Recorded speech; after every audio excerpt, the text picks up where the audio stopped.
वालेकुम सलाम खान साहब, क्या हाल है? ठीक ठाक। ओह हाथ नहीं बुलाना यार, मेहरबानी। दूर से हाथ मिलाओ यार, क्या कोरोना कोरोना लगाया हुआ है, हाथ मिलाओ।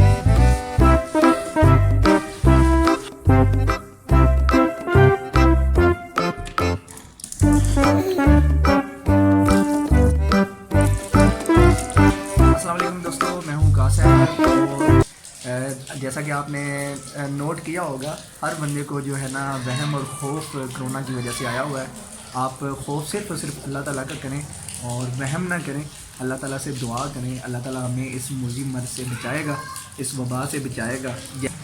जो जो एहतियात हमें बताई गई है, हाथ धोना, सैनिटाइज़र इस्तेमाल करना, वो ज़रूर कीजिए और अपना और अपने प्यारों का ख्याल रखिए। अल्लाह हाफ़िज़।